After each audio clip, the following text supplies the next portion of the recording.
கர்த்தருடைய பரிசுத்த நாமம் மகிமைப்படுவதாக. சங்கீதம் 55:22 கர்த்தர் மேல் உன் பாரத்தை வைத்து விடுங்கிறார். உங்களை பார்த்து தான் சொல்கிறார். நீங்களே ஏன் பாரத்தை நீங்கள் சுமந்துட்டுருக்கிறீங்க?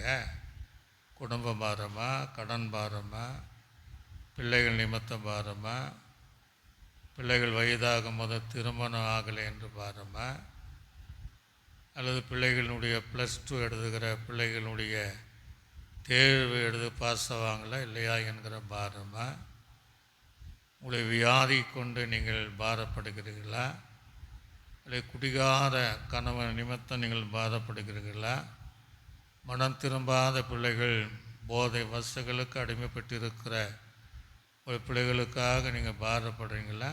கர்த்தர் உங்களோடு பேசுகிறாரு. நீ என் மேலே நீ வச்சுடு, கர்த்தர் மேலே உன் பாரத்தை நீ வைத்து விடு என்று கர்த்தர் சொல்கிறார்.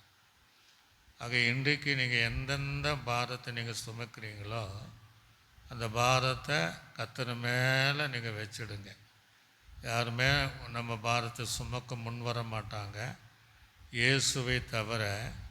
ஆனால் இயேசு மாத்திரம்தான் நம்முடைய பாரத்தை சுமக்க ஆயத்தமாக இருக்கிறாரு. ஆக கர்த்தர் மேல் உன் பாரத்தை வைத்து விட, அவர் உன்னை ஆதரிப்பார்.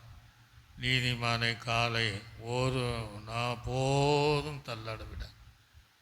வருத்தப்பட்டு பாரத் சுமக்கர்களே, நீங்கள் எல்லாரும் என்னிடத்தில் வாருங்கள், நான் உங்களுக்கு இளைப்பாறுதலை தருவேங்கிறேன். நீங்கள் எல்லா பாரத்தை அவர் மேலே வச்சுட்டு நீங்கள் கவலைப்படாமல் நீங்கள் ஜெபம் பண்ணிகிட்டே இருங்க. கர்த்தரை நீங்கள் விரும்புகிற மகிழ்ச்சியை உங்கள் வாய்க்கில் தருவார். நல்ல ஆண்டவரே, இந்த வார்த்தையின்படி ஜனங்களுக்கு அவள் வைக்கிற பாரத்தை நீ எடுத்து நீ ஆதரித்து அவருடைய காலை தள்ளாடாத படிக்கு அவர்கள் மகிழ்ச்சியான ஜீவியத்தை கட்டளிடுவீராக. இயேசுவின் நாமத்தில் நல்ல பிதாவே, ஆமென்.